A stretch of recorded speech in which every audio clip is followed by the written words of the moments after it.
जय महाराष्ट्र मित्रांनो, देशाचा पंतप्रधान आहे ना, मूर्ख, नालायक, बेशरम, निकम्म आहे. कसं तुम्हाला सांगतो, आता रडका आहे, रडका. आता मला काल न्यूज लावलं ABP माझा. त्या न्यूज लावल्यानंतर ना त्याच्यामध्ये हेडलाईन काय होतं माहिती का, मोदी की माँ, देश की माँ, बिहार की माँ. काय अरे पंतप्रधान, ते मणिपूर जाळलं तर कधी बोंबलला नाही, एक शब्दानी बोलला नाही. महाराष्ट्रात एवढी मोठी पूर परिस्थिती झाली तर बोलला नाही. हा बाकीचं ते आता पंजाबमध्ये एवढं, हरियाणा, जम्मू काश्मीर एवढं तिथं नुकसान होतंय, लोक मारतात. ते एवढ्या लोकांच्या आई मेली, तिथं बोंबलला नाही, एक शब्द बोलला नाही. पण कुणीतरी त्याच्या आईला शिवी दिली, भाईओ बहिणो. काय त्याच्या आईला, हे पंतप्रधान असतं का? कोणाला निवडलंय? आणि 96 मिलियन त्याचे इंस्टाग्रामवरती फॉलोवर आहे. मी बऱ्याच त्याचे पोस्ट बघितले आणि त्या पोस्टच्या कमेंट वाचले.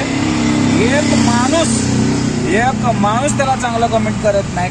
कसा हा पंतप्रधान, कसा कळतच नाही. असा हा रडका पंतप्रधान समजत नाही. अरे लोकांच्या आई विधवा, लोकांच्या आई बाहेरची, तुमच्या आईबद्दल, अरे ठीक आहे, प्रत्येकाची आई असते, त्याची भावना असते. तर तुमच्या आईबद्दल ज्यांनी बोललंय त्याला पकडा, जेलमध्ये टाका, त्याला शिक्षा द्या. अरे पंतप्रधान आहे, त्याच्यासाठी कॉन्फरन्स मन की बात आणि काय मोठं हे घेतलं आणि एक कॉन्फरन्स घ्यायला तयार नाही. हा पंतप्रधान भित्रा, नालायक. लाज वाटते मला याला पंतप्रधान म्हणायचं देशाच्या आपल्या. खरं सांगतो, देश भावांनो समजत नाही असला थर्ड माणसाला आपण कसं निवडून देता. जात आणि धर्म सोडा रे मित्रांनो, प्रगती महत्वाची आहे. असला रडका पंतप्रधान आत्तापर्यंत जेवढे पंतप्रधान बघितले तर असा रडका पंतप्रधान कधी तर बघितला नव्हता की एवढ्या मुद्द्याला एवढ्या करून सिंपती घेणारा पंतप्रधान म्हणजे नरेंद्र मोदी. हा आता त्या बिहारमध्ये फक्त आईचं बोंबलून आईचं सांगून, आईचं शिवी दिली, आईचं हे करून, आईचं अमकं, आईचं तमकं करून मतं घ्यायचं काम आहे. त्या राहुल गांधींनी वोट चोरीबद्दल त्याला एवढं सांगितलं, पण त्याच्याबद्दल 5 मिनिटं पण बोलला नाही.